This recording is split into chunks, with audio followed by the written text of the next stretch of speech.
The story begins in a deep and dark forest where the protagonist finds himself stuck, unlike games and manga, where life in another world is zesty. He is forced to be living it up with broken stats and overpowered skills. He cannot believe why his life has turned into a nightmare. Bro just wanted a nap, not a new game plus on hard mode.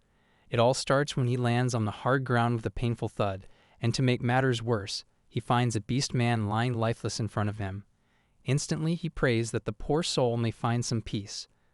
The protagonist introduces himself as Hikaru Kajikawa, a 25-year-old ordinary office worker, who, on his way back home, took a nap in his car and then unexpectedly gains consciousness in this forest for some reason.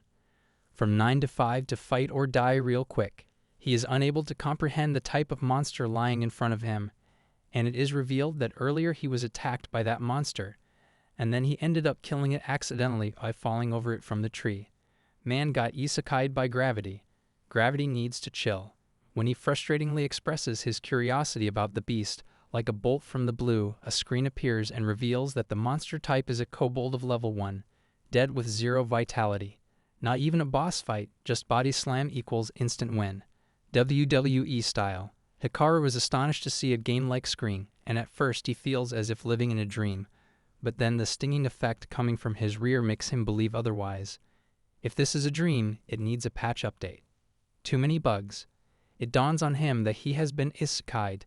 For some time, he is stunned by the whole uncanny situation, but then he quickly slaps himself back to alertness, thinking that it is time to take some action. Next, he guesses that the status screen can also display his own stats. However, he is thoroughly shocked to see his stats completely down the pits, with an undetermined job status. Imagine getting isekai'd with worse stats than your grandma's microwave. Still, he finds something bizarre in the stats window that, despite his stats being 0, his status is shown as normal. Normal in this world clearly means screwed but smiling. He freaks out, wondering whether he has turned into a zombie, and he also doesn't have a single skill in his kitty. Suddenly, something strikes his mind, and he quickly musters up his senses. His brain finally booted. Took its sweet time. He decides to walk away from that eerie place before he encounters other monsters. The poor lad wanders till morning light hits the isolated ground.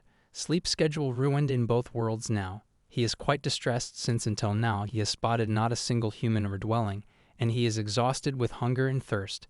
He looks here and there to find something to eat. It seems as if the system just read his mind, and in no time, a tree appears in front of him bearing luscious fruits. On running appraisal, he finds out that the rare, high-grade fruit called Fi, found in the monster's territory, is rich in nutrients and tastes tangy. Plot twist: nature's vending machine has no refund policy. Also, the fresh ones slightly restore MP. He quickly picks up a fresh one and hungrily chomps it down. When in doubt, eat the shiny fruit. What could go wrong? He finds it quite delicious and juicy. As soon as he finishes it, his body gives out an eerie glow. Following that, he feels a tinge of nausea, and his body fires up. Bro turned into a disco light and thought it was a good sign. He regrets his haste since he ate it without checking whether it could be eaten raw. A window pops up indicating that his mana has gotten slightly oversaturated, a status condition triggered when one's MP exceeds its limit. Translation: you've overdosed on fruity mana smoothies. The condition is treatable by lowering the MP, or else the mana will go berserk in one's body, causing physical and mental damage.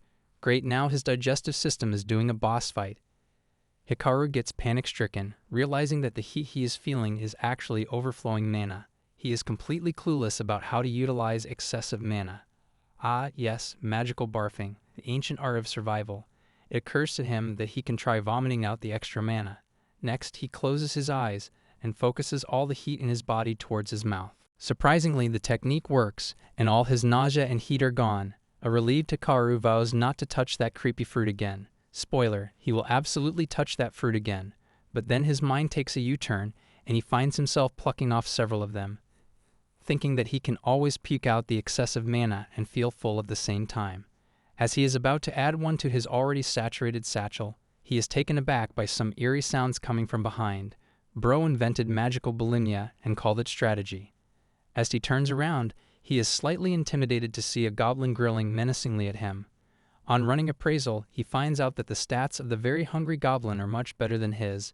Not the stats flexing again. Even goblins out here are built differently. However, its petite size gives him hope. To his horror, another one appears on the side, and panic-stricken Hikaru decides to flee since there is no way he can handle two of them. Two goblins, zero survival plans. Classic main character energy. But the calamity strikes when he is surrounded by several of them, each holding a weapon to ambush him. A devastated Hikaru guesses that he might be under their surveillance for some time. Goblin gang been watching like it's reality TV. He clenches his fist tightly and cries loudly for help. Out of the blue, a voice instructs him to dodge to the left, and as soon as a goblin is about to attack him, a hard smack knocks it away. A bewildered Hikaru closes his eyes and covers his ears out of numbness, and instantly a goblin tries to ambush him with a dagger. But he is thwacked away immediately before it could even touch him. Plot armor activated. Thanks, mysterious stranger. Hikaru watches in disbelief as a young girl shields him gallantly from the monsters. She wonders about his well-being and urges him to stay out of danger. Next, she bravely thwacks and slashes away the goblins single-handedly to Hikaru's amazement. She's a 10, but has a kill streak longer than Hikaru's lifespan. But suddenly, the girl covers the sides of her head in sheer agony and lowers herself to the ground. A concerned Hikaru approaches her, but before that, a random goblin has already taken out his bow and jeeringly positions an arrow to target the girl. He finally gets a chance to be the hero. Emotional damage loading. Hikaru instantly spots the rascal and frantically warns the girl. Hero moment unlocked. Scream and hope for the best. Hikaru uses his brain and quickly throws an FI fruit towards the peevish monster. The fruit hits the goblin's head, making it lose balance. Grabbing the opportunity, Hikaru picks up a baton and swings it around the goblin. Fruit to the face, nature's flashbang. He keeps on hitting until the goblin lies lifeless on the ground with a bloody head. His hands become shaky on reckoning that he didn't kill someone accidentally, but on will. Next, he turns around the girl who is sprawled on the ground, covering her head in agony. Bro unlocked trauma and XP at the same time. He queries her about her well-being, so she mentions that she has used an excess of mana and is now suffering from mana depletion. Immediately, he offers her an A5 fruit, claiming that it will restore some mana. Eat fruit, feel better. Basically RPG Gatorade. The girl instantly recognizes the fruit and is astonished to see it since it is extremely rare. The girl expresses her embarrassment since she came to save him, but ended up getting saved by him. Plot twist. She was the DLC, and he became the main quest. However, he tries to reduce her humiliation by claiming that if she hadn't arrived in time, he would have been ground meat. But she points at the pounded goblin, claiming that he would have managed to save himself anyway. When he gives credit to his good luck, she refuses to believe that mere luck is enough to take down a beast. Luck or not, he had that fruit food technique locked in. The girl introduces herself as Almartina, Alma for short. She is a 16-year-old human and belongs to the Paladin Apprentice class. Hikaru shakes her hand and introduces himself as Hikaru Kajikawa, that moment when the fantasy girl gets confused by your LinkedIn name. She feels Kajikawa sounds uncanny, so he explains that it is his last name and she should only call him Hikaru. A flushed Alma suddenly becomes jittery when he mentions last name, since she believes that only noble people have last names. Alma out here thinking he's royalty with a Costco card. A flustered Hikaru explains that it's pretty normal to have a last name from where he has come from. Alma is not convinced and is curious about his origin. He replies that he belongs to Japan, and just like that, geography got harder for Alma. So when she proclaims that she has never heard of a place called Japan, he is not surprised. She wonders whether he will be returning home. Dude just wanted to nap, not get passport control from another dimension. He continues that he doesn't have anywhere to go. Alma invites him to accompany her. She basically went. New pet unlocked. At first he figures that she is inviting him for an adventure, but then he scans her mind to discover that she is just taking him to her hometown. After walking for a while, they reach a point where some arrow signs are fixed. Every RPG needs at least one confusing road sign moment. Achievement unlocked. She instructs him to follow the road opposite an arrow sign to reach the town quickly.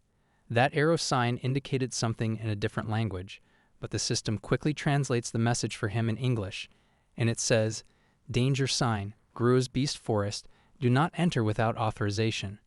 Translation magic on point. Google Translate could never. Hikaru is stunned at the system's auto-translation capability, which is a part of the menu functions, hence now he can easily understand the language of this world. Seeing him perplexed, Alma turns around in concern, but he quickly shrugs it off. He cannot tell her that he actually freaked out on seeing the whole explanation manual popping up in front of him so suddenly. Imagine being scared of the tutorial window. Peak gamer anxiety. Soon, walking in the opposite direction of the forest, they reach a human dwelling, to which Alma calls her hometown Daijel. Finally, civilization, hopefully with snacks. Hikaru is stunned because, through the sturdy walls of the town, he is unable to see anything. Alma explains that the walls are built like this to protect them from the beasts. Suddenly, a guard calls out to her, wondering about her well-being. She affirms that she returned unscathed. He expresses his curiosity about Hikaru since he seems unfamiliar. He politely bows and introduces himself, and then narrates everything that has happened to him until now. Dude dropped his entire lore like it's a Netflix recap. After Hikaru has finished narrating his story, the guard discusses with his colleague that he does not doubt his truthfulness. However, the skeptical colleague named Mailris Dime of the class appraiser suggests running a truth appraisal through Hikaru. Mailris be like, "I trust you, but let me scan your soul real quick." Truth appraisal verifies whether a person's statement is true or false, and Hikaru realizes this is how Mailris checked whether he was lying. He guesses that people like Alma, and he don't have any levels, since it is mentioned that with rare exceptions, production-type classes don't use base-level systems. Low-level squad, no stats, just vibes. With a smile, Mailris presents him with an appraisal certificate of level 2. Hikaru becomes nervous as the guard goes through his certificate, since through that he can see his status. Imagine someone reading your stats like it's your report card. However, the guard appears shocked on checking his status and confirms its accuracy for Mailris. Guard: "He's built like a potato." Mailris: "Confirmed." Mailris exclaims that even he is puzzled, but the report says that everything is normal. The distressed guard feels sorry for Hikaru for having stats lower than a baby and an unknown class. Bro really got newborn turtle energy. He even goes beyond thinking that he might be under some curse. A humiliated Hikaru wails, denying being jinxed. "I'm not cursed, I'm just naturally tragic." Next, the guard scans through his battle history and is further electrified to know that he actually killed a kobold and a goblin. Without beating about the bush, Hikaru blurts out about how crushed the kobold by falling on it, and thwacked the goblin with an A5 and a bacon. "I fell on it, officer. Gravity did the work." The guard is quite amused at his story and tries to stifle his giggles, to Hikaru's annoyance. Getting laughed at by guards, peak character development arc. However, Mailris confirms the truth of his recount. He orders the guard to grant him an entry permit, and the latter obliges readily. VIP access, earned through fruit fleeing and chaos. Mailris then provides him with a copy of the appraisal certificate. He is delighted to find that his level went up by 1 point. However, all his joy goes down the drain when he learns that the skills slot indicates unavailability. Leveled up but still can't do a single cool move. Pain. He perfectly recalls that earlier the slot indicated none. He wonders whether he can ever learn skills. He remembers that production classes don't start with base levels, so if one levels up before being assigned to a class, this leads to an inability to grasp any skills. Man's a mystery box with nothing inside. At first he is very upset, but then brightens up at the thought that there must be others just like him. Dude's out here leveling wrong like it's a YouTube tutorial gone bad. The system informs him that in this world, a person gains at least one skill at the time of birth, and is then assigned a class at the age of 15 according to their skills and preferences. Hikaru missed the memo and the entire puberty bonus pack. In this regard, he is an exceptional case, being an adult without any class or skill. He is not sure whether to be proud of it or feel humiliated. Basically, the fantasy version of unemployed with potential. His mind is completely boggled as he unconsciously expresses his confusion about his next step. An anxious Alma watches him with great concern and calls out to him. Hikaru gives her a meek smile with zero self-confidence about how to survive in this world, being completely useless. Smile says, "I'm fine." The brain says, 404, purpose not found. She compassionately presses his hand with her own, insisting that he is not useless, as she herself saw him taking down the beast single-handedly. That fruit fight still lives rent-free in her head. She assures him gently that he is not some jelly belly. She promises him about helping him find work at an adventurer's guild, since there are plenty of non-combat jobs like gathering herbs. Herb collector arc loading. At least it's not janitor. She is certain that if he is willing to work hard, then he won't have an issue surviving in this world. A relieved Hikaru wipes off his tears and expresses gratitude to her. As they enter the city, Mailrush predicts that something is cooking between the two. Mailrush ships it harder than the postal service. The guard is still skeptical about granting entry to Hikaru since he appears quite bizarre to him. However, Mailrush is not worried and feels that Hikaru seems quite harmless. Hikaru's face says accidental hero, not goblin slayer. Also, he tipped him with a fresh FI in the end. The guard guesses that an FI might have helped earn him a place in Mailrush's good books, and Mailrush has a good laugh about that comment. Fruit diplomacy for the win. When the guard sighs heavily, Mailrush assures him to loosen up, as according to him, Hikaru is not the dangerous type, and his statement is not some randomly cast one, but he has used the appraisal skill of level 10, also called Revelation of the World, for confirmation. That's right, this appraisal came with receipts. In this way, Hikaru can be easily termed as Drifter from Another World. New title unlocked, the Confused but Certified. Later, he is standing in front of the Magnificent Adventurers Guild, staring at it in stupor. It dawns on him that, in reality, he is living a fantasy. As he enters the building, he finds the usual hustle and bustle of adventurers inside. It's getting fantasy Starbucks but with swords. Suddenly, he points at a notice board having several written posts. Alma explains that it is a quest board, and earlier, she used to find beast-slaying guests on the board and head to the forest. Basically Craigslist, but for monster hunters. Alma approaches the receptionist and requests her to confirm her return log. The lady peers at her closely, then confirms her quest completion and offers her the reward. Next, Alma requests to register Hikaru with the guild. Achievement unlocked. Dragged to work by new friend. The lady is impressed because Alma has made her very first recommendation. A nervous wreck, Hikaru introduces himself and explains that he is somewhat between jobs. But the girl requests him to let her check something about him really quickly. Between jobs, unemployed with extra steps, she gives out the same shocked reaction as that of the guard on seeing him classless, skillless, and stats hitting the pits. She is unable to believe the fact that he managed to pin down 2 monsters with such a worn-down status. Lady just witnessed a walking glitch in the system. The poor girl freaks out, and he cannot help noticing how cute she looks when hit by a lightning bolt.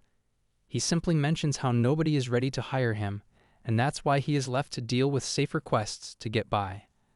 The young lady is quite sympathetic about his pitiable circumstances. She's like, "Wow, you're useless," but in an adorable way. Next, she places a registration form in front of him to fill it. After he is done, the receptionist declares him registered, and he immediately asks for a quest. This man said, "Hire me." Before the ink even dried, the reception lady ponders for a moment and then puts a medicinal herb in front of him called Herka grass, which can be used for HP recovery potions. So basically, he got assigned to fantasy gardening. Although its leaves and stems have healing properties, the main source of potency lies in the roots, so it is best to dig them intact. Imagine dying because you broke a root. She states that gathering herbs is quite safe and recommended. She also mentions that Herka grass is in high demand nowadays, so they always have several gathering requests for it. Inflation even hit the healing herb market. She urges him to harvest them properly. Hikaru obliges to that request, so she decides to issue him a quest card and warns him to be careful outside. He just got his fantasy Costco membership card. The sky has turned darker when they come out of the guild, so Alma anxiously wonders about his boarding. When he appears miserable, Alma offers to show him an inn, which he accepts graciously. Because nothing screams homeless like staring at the sky and sighing. He is curious to know whether she is living on her own if she always prefers to stay in an inn. Buddy's trying to find out if she pays rent or vibes. When she affirms, he is quite impressed. However, Alma explains that it had become awkward to continue living at home since she found a job. So she's living that teen rebellion arc, Fantasy Edition. Their conversation is interrupted by a voice calling out to Alma, and as they turn around, they find 3 gorgeous young ladies who are already familiar with her. Oh great, here come the mean elves. One of them expresses her astonishment at seeing the rare sight of Alma hanging out with a guy. When her facial expression turns grave, Hikaru guesses that the girls don't appear to be friendly with her. You just know someone's about to weaponize a compliment. That obnoxious girl offers Alma some money out of mockery, thinking of her being too desperate to sell herself like that. This ain't Real Housewives of Daijel, calm down.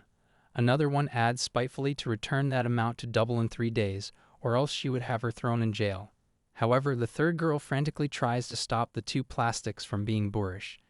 Every squad got the bully, the backup, and the one with basic human decency.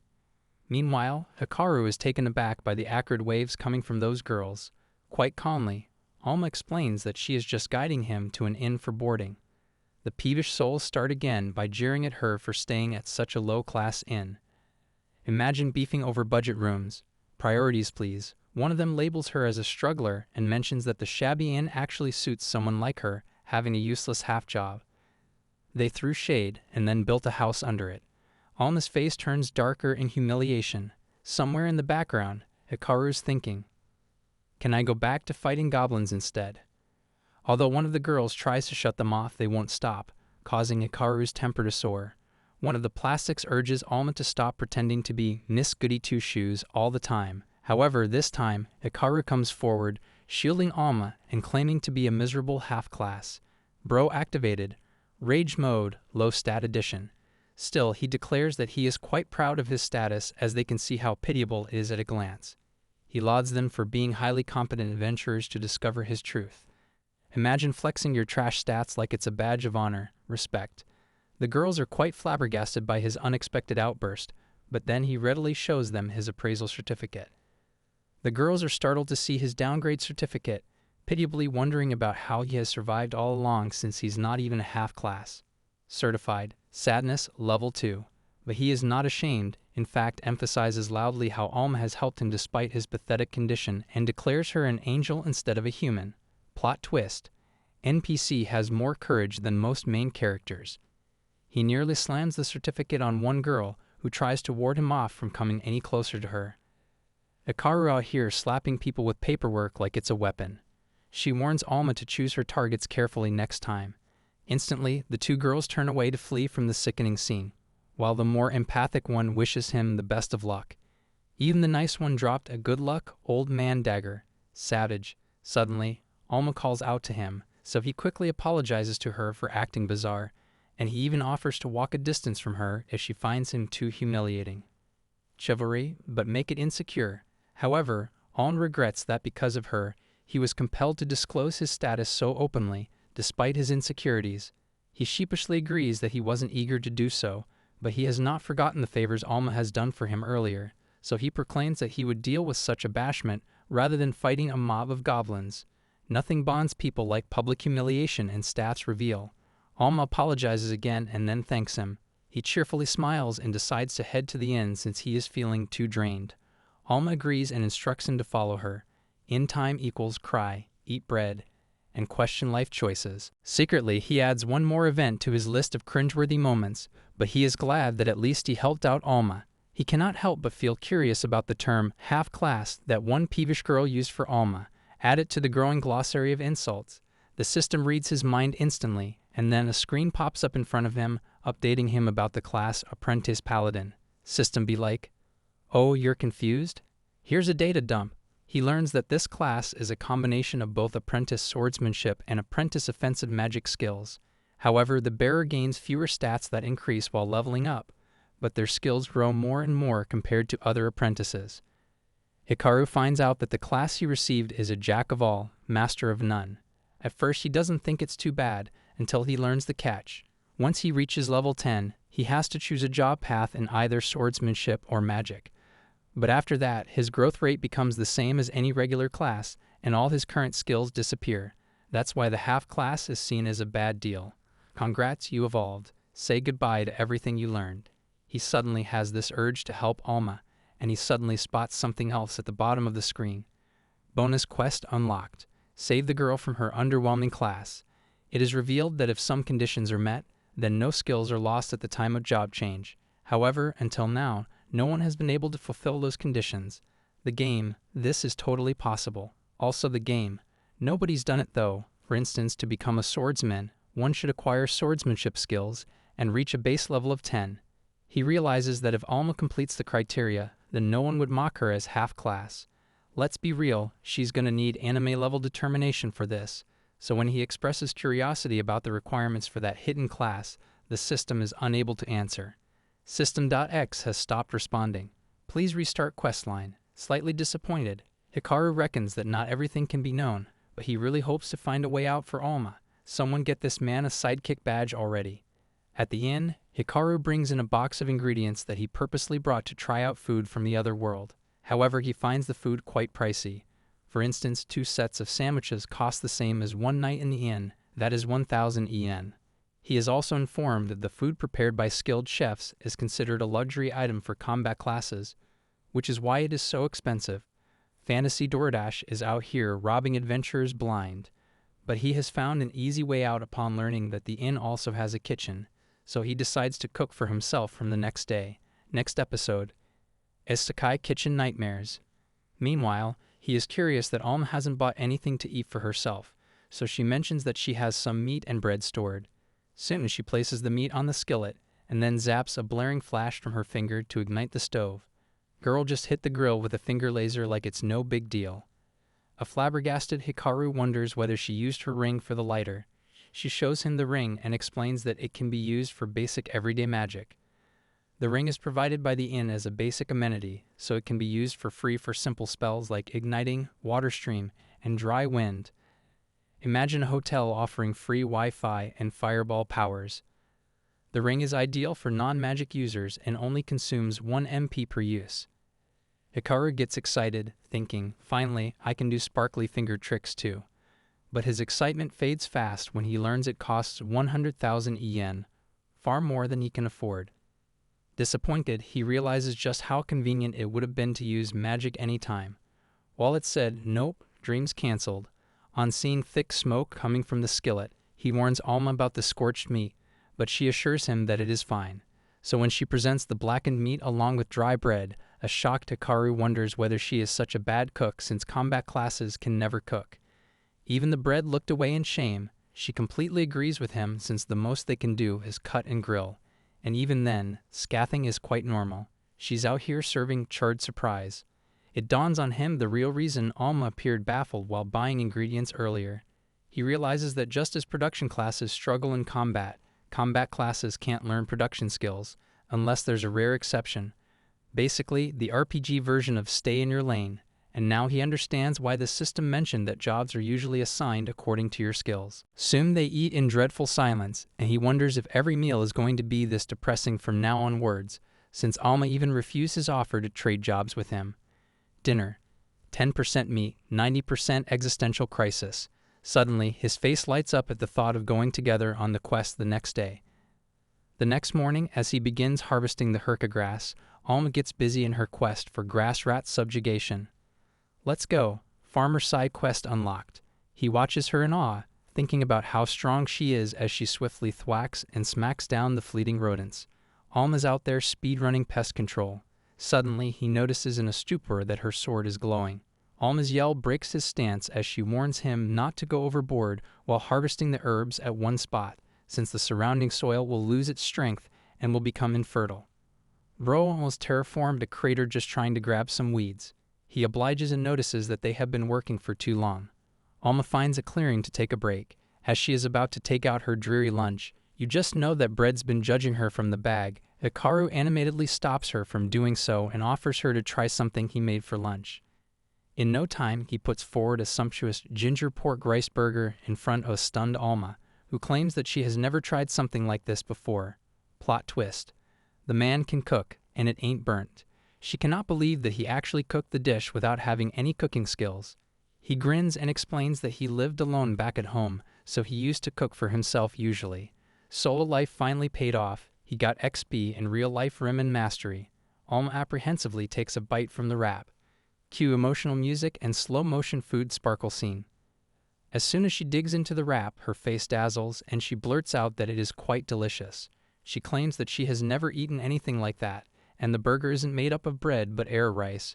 She wonders if he is really fond of rice, and he explains that back at home it is considered a staple item. Rice, the MVP of sad bachelors and fantasy chefs alike. Next he probes her whether she likes the way he has seasoned the meat, and she nods while chomping it down hungrily. Hikaru is aware that air rice may be named differently, however it is quite similar to Japanese rice. Earlier, he even noticed condiments like soy sauce and miso at the store and guesses that someone like him might have landed here from Japan. So someone clearly dropped the Japan DLC in this world. At first he was worried that Alma might not like the taste, but he is delighted that she is thoroughly enjoying it. Ro cooked one meal and unlocked domestic partner's side quest. All of a sudden, he remembers something and inquires about Alma's glowing sword when she was battling the grass rats. Alma mentions Magic Blade, which is surprisingly not a magic spell but a magic technique that uses MP to perform a magically sharpened slash.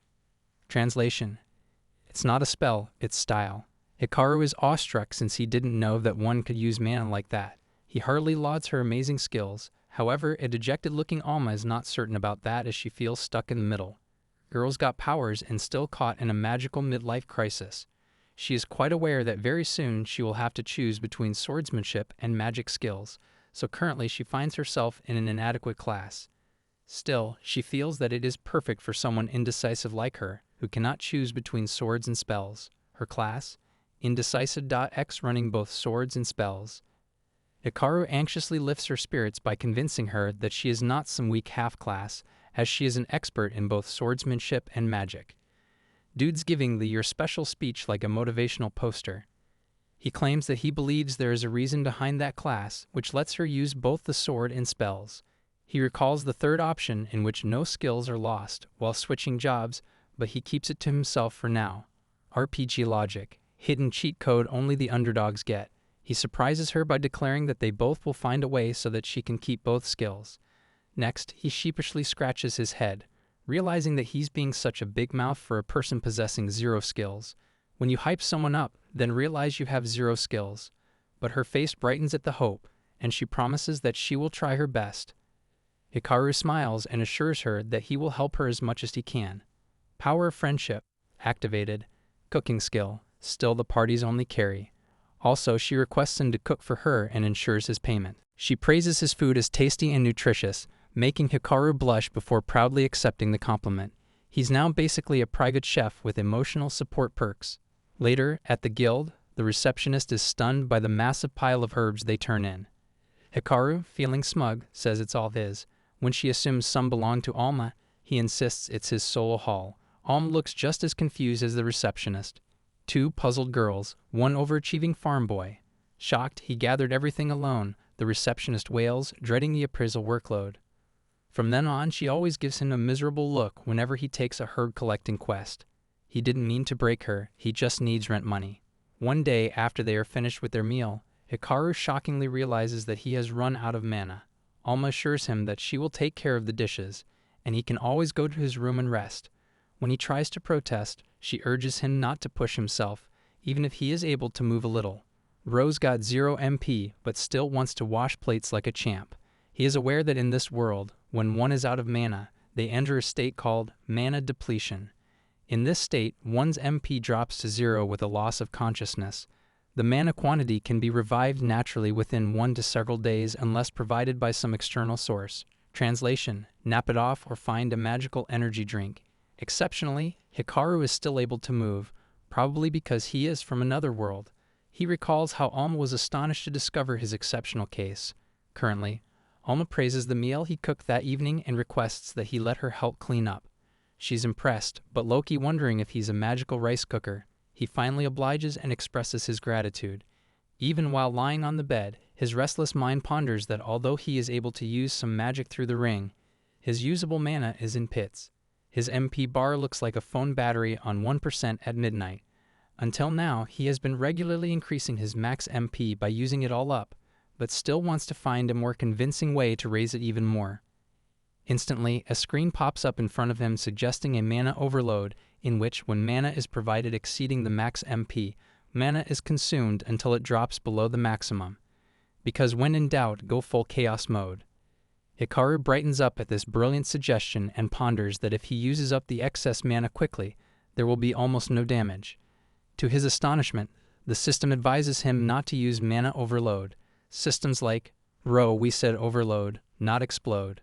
When he expresses his curiosity, the system explains that depending on the amount of excessive mana, his entire body can burst like a bubble, resulting in death. Horrified, he instantly shuns the idea, although deep down he is slightly disappointed. He wanted fireworks, not to become one. Out of the blue, a memory flashes in his mind in which he once puked out the excessive mana from his body, and at that time he had no skills, but he was still able to shift mana. He compares that time with the one in which the flow of mana was when he used the ring. Ah yes, the ancient technique, projectile mana ejection. He quickly checks his mana status and the screen shows 1/9 of MP. Next, he concentrates that mana towards his index finger and chants Ignite. To his awe, a flame generates from his finger that he quickly extinguishes. Congratulations, he just unlocked the fancy candle spell. He is delighted to learn that he can use magic without using the ring.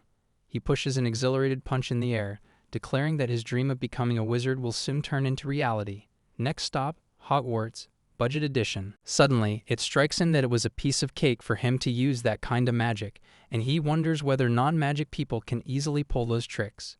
A screen pops up in front of him, explaining that mana is the life source of all activities in this world, and direct manipulation of mana without relying on tools is quite grinding, so those who try to activate magic without skills rarely exist. Basically, mana is like Wi-Fi. You don't see it, but without it, nothing works. Hikaru concludes that a skill is automatically activated when used, so basically, fake it till you flame it. Also, since Hikaru doesn't have any skills, so he has to start everything from scratch. Still, he is hopeful that he can always fight with magic. The next day on the training ground, he becomes a little spendthrift and buys a bearskin breastplate, a sword, and a pair of safety boots for himself, worth 22,000 yen. Retail Therapy, Fantasy Edition. Each piece of equipment has its own equipment stats. Soon he comes to an isolated clearing and decides to try using magic right away. He focuses on a lighter's flame and then concentrates it on his finger. This man's about to become the world's most dangerous candle. To his alarm, a blazing flame comes out of his hand this time, and he quickly throws it forward. The flame turns into a medium-sized fireball. However, he realizes that controlling mana, once it is released from his hand, is quite difficult. Suddenly, he has an idea that maybe he can use a hard source of magic, like a magic blade. Plan B. If it can't burn, stab it with a glow stick. He quickly pulls out the sword and makes up his mind to imbue it with mana. Soon he focuses on the image of coating the entire sword with mana, and then instantly strikes the spiked sword around a tree. Tree. What did I ever do to you, bro? However, to his great disappointment, nothing happens, and the tree remains unscathed. He wonders whether he got defrauded by a dull blade. Next, when he strikes the sword normally on the tree, a slight scratch appears on the tree. Much better than when it was enveloped with mana. Sword. I'm decorative, not destructive. He analyzes frantically that the technique he is using is inadequate, probably because the mana is all fluffy and unfocused. Next, he imagines the blade becoming hard like iron, and then he thwacks the tree again, this time with greater force. However, it leaves a scratch just like when the sword was struck normally, so the sword's power remains untransformed. At this point, even the tree feels bad for him. He keeps on racking his brain about how to increase its cutting power. Suddenly, it occurs to him that he doesn't need to perfectly create a magic blade. Earlier, he was able to envelop it with mana, so he could also manage to alter the mana properties just like he had seen in the games. Video games, the unofficial survival guide of isekai life. Next, he covers the sword in mana, and then commands it to burn down the tree. This time, he successfully manages to put a considerable dent in the tree. He triumphantly declares that his magic sword is actually a fire sword. Congratulations, you've unlocked Tree BQ mode. Out of the blue, someone appears, inquiring about what he just did. A startled Hikaru turns around and finds an inquisitive Alma staring at him. She rushes towards him, claiming that she has seen nothing like that before. Girl just saw Budget Gandalf light up the forest. When he appears clueless, she points at the burning sword technique. She grabs his shirt and begs him to teach her that method as well. Alma's about to start her firebender arc. Stay tuned. Hikaru is taken aback since he didn't see that coming from her. She wonders whether the flaming sword stunt he performed is actually a skill. She is even curious about the type of magic he has used. Plot twist. He's just winging it like a YouTube DIY. He shook his head, stating his skills are still unacquirable. He excitedly explains that he just played with his mana directly, and the magic happened. A confused Alma doesn't know what he is talking about. However, he explains that apart from his flaming sword, everything is a pure show, since he barely has any attack power and is not certain whether it can be used for a real battle. Basically, he's a magician with stage fright. Alma clenches her fist, bows respectfully, and insists that she still wants to be enlightened by that amazing technique. Hikaru freaks out, frantically tells her to lift her head, and readily agrees to teach her the method. He begins by teaching her that one has to do some preparation on the flaming sword before using its magic. Step 1. Don't panic. Step 2. Panic a little. Alma immediately guesses that he is talking about direct mana manipulation, and he affirms. Soon, the special training time begins as he urges her to try feeling the mana flowing inside her body. He even generates some of his mana to show what it looks like. Training montage vibes, but with more awkward silence. They are still practicing after several hours, and he gazes at his floating sword, thinking about how amazingly he can control his sword, but he is aware that he will lose control once it gets at a distance from him. Meanwhile, he notices a faint glow of mana surrounding Alma and wonders whether she is getting the hang of mana manipulation. He announces that now they will be practicing using mana without using their skills. Who needs skills when you've got raw chaos energy? Now this is a novel concept for Alma, so he explains that firstly, the mana has to be converted into flammable gas. Next, it has to be released from the fingertips, and lastly, it has to be ignited by using mana-mate material. When she appears puzzled, he decides to give her a little demo, science class, but make it magic and panic. Soon he brings out an oil bottle and a piece of firewood. He terms the oil bottle as flammable gas like mana, and the firewood is the sword. Gordon Ramsay, where's the fire? Hikaru, right here. Next, he covers the firewood in oil to display the envelopment of the material and mana. Then he shows her to hold the firewood in the exact position she would hold her sword. After that, he uses a flint to ignite it, just like she will do with mana in reality. She's either impressed or just hiding the urge to scream. To her amazement, the firewood becomes a flaming torch, just like the flame sword will appear in reality. She now understands that both firewood and the sword are different, but the underlying principle of igniting them is the same. He agrees, emphasizing that ignition is totally in her hands, and now they will be performing the same process by using mana instead of the flint. He instructs her to use her mana, but to be on the safe side, she should aim towards an empty space. Because oops, I burned a tree is not a vibe. Alma obliges by closing her eyes and focusing hard, trying to release mana with one hand. At the same time, when Hikaru runs an appraisal on her, he is shocked to learn that she is gradually trying to release an overwhelming amount of mana all at once. Before he can stop her, she has already forced out a spark through her other hand. Girl said sparkle and dropped a whole sun. In no time, a massive wave of blazing fire pumps out from her hand. A horrified Hikaru hysterically tries to stop her from releasing too much mana and realizes that even she is freaking out. In a desperate attempt, he focuses on visualizing the non-flammable mana and then tries to compress Alma's hand with it to stop the raging flow. Congratulations, you've unlocked fire extinguisher mode. Thankfully, he manages to stop it, and nothing is particularly damaged. Relieved, he instructs her about how to release a controlled amount of mana the next time, but before she can comprehend, she falls with a sickening thud on the ground to his horror. Mission success, with minor unconscious side effects.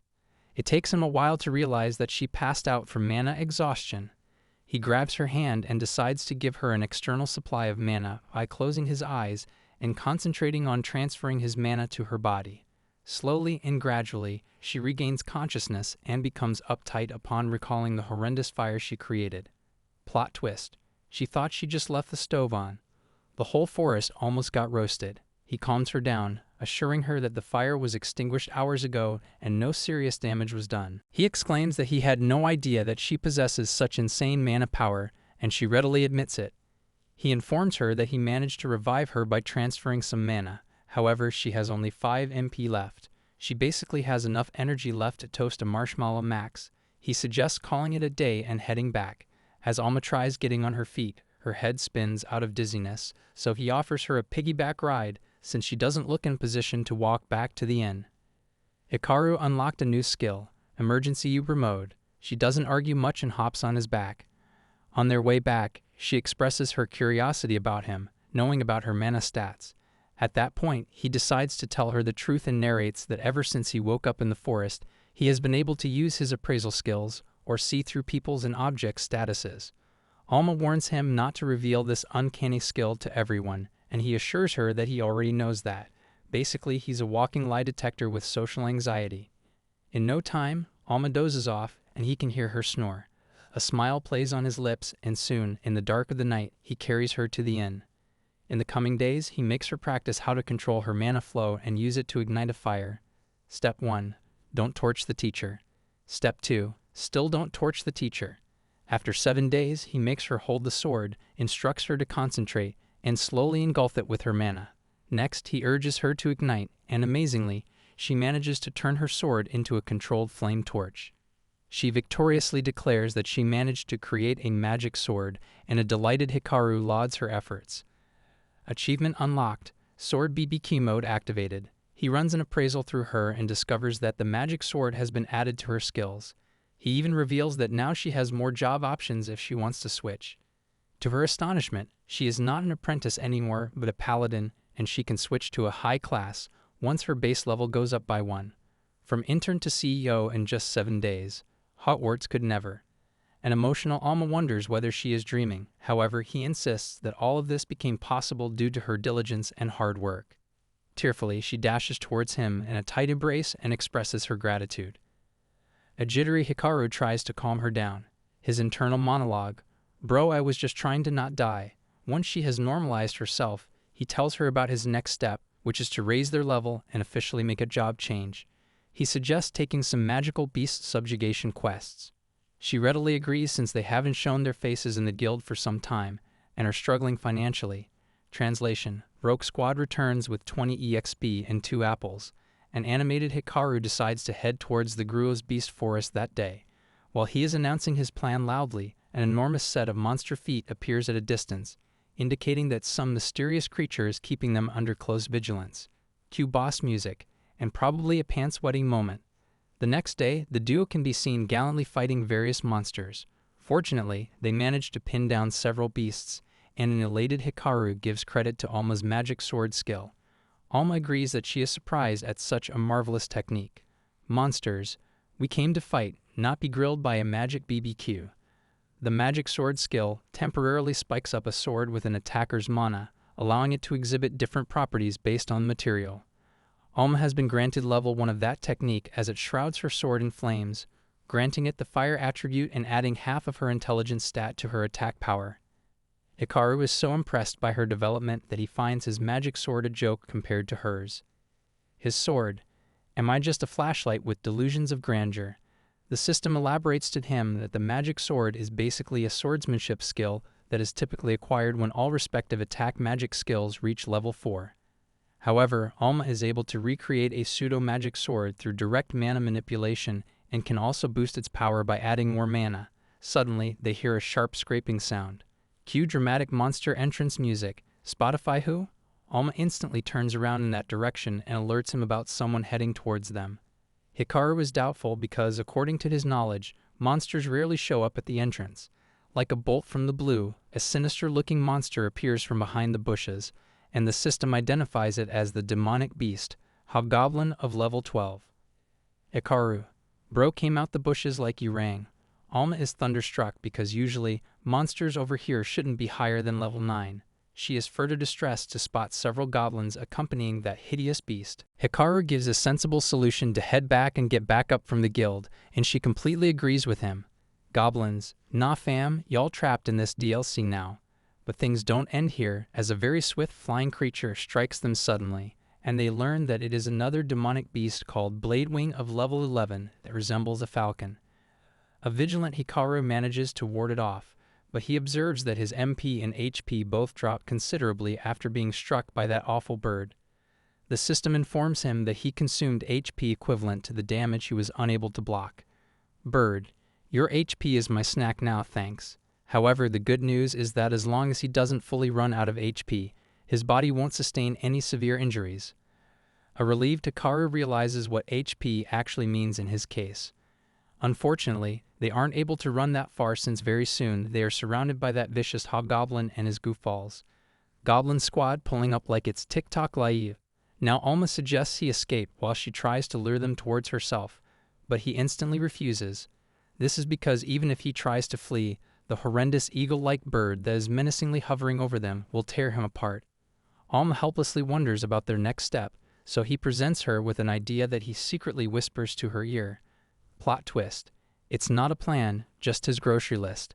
In the next moment, he thrusts a small pouch in the air and declares, "Operation Start." In no time, the contents of the pouch disperse everywhere, startling the hovering bird first with a blinding light. The goblins cover their eyes in sheer pain as the blaring light strikes them necks. Goblins. It's giving, nightclub strobe lights, and regret. The system mentions that the contents of the pouch are called spark wolf horn, a horn, which consists of magnesium and other materials infused with mana. When those contents are ignited, they emit a light far more intense than ordinary magnesium. As the beasts are now in chaotic condition, the duo decides to take them down one by one, starting with the goblins. Cue the goblin group chat. Abort mission, bro. When all the minions are taken down, Alma approaches the hobgoblin and strikes him with her flaming sword, but to her surprise, even with his closed eyes, he manages to block her attack with his mighty baton. Hikaru yells at her to use her mana control to imbue more power into her sword. Alma obliges, musters nearly all her mana to the sword, and pushes the sinister beast. Sword. Now this is what I call spicy. Her efforts are successful as she finally pins him down. Now they just have to deal with the demonic blade wing. To their alarm, the bird has suddenly vanished, but then a distressed Alma warns Hikaru to look above him. Bird doing stealth mode like, "You thought I was gone." Hikaru quickly runs an appraisal through the scheming bird and learns that it has become temporarily blind and has a minor mana deficiency. He asks Alma to leave the flying devil to him. Next, he focuses on his mana, decides to cover his whole body with it, and hardens it. Hikaru? Iron Man? Nah, Mana Man. He recalls how he used to make weapons float by using mana, so by using that technique, he can even soar in the sky as well. He quickly lifts his body up in the air and streamlines towards the bird. He attacks it with some inflammable fire toad oil, which is obtained from the internal oil sacs of a giant frog-like demonic beast that breathes fire. Frog. Excuse me, I was not ready to be turned into bird BBQ sauce. Next, he jeeringly ignites fire through his finger, and poof, the bird goes into flames. Instantly, he lands on the ground after finishing up his airstrike. Alma praises Hikaru's performance, amazed by his skills. Hikaru shrugs, half joking, "I'm not saying I'm cool, but I did just fry a falcon midair." Then comes more good news. Alma is promoted to the Paladin class after reaching level 10. She recalls leveling up after defeating the hobgoblin, with class options popping into her head like a Pokemon evolution screen. Concerned about the high-level demonic beasts they fought, Alma insists they report to the guild immediately. At the guild, Guildmaster Vergalen greets them and confirms that other adventurers have reported similar encounters. He warns of a looming threat, the Gunpede, a massive monster outbreak, and admits the town's adventurers aren't strong enough to face it. As a result, they've requested reinforcements from none other than the Sword King and the Archmage. Alma is stunned. Hikaru mutters, "Great, we called the Avengers. Let's hope they're not on vacation." Meanwhile, elsewhere, a mysterious woman with an armored man giggles, thrilled to finally see her beloved Alma again after so long. Reunion or drama? Either way, trouble's brewing. Here I am, know it's been a while. I was in denial about my love. Here I stand, I know I walked away.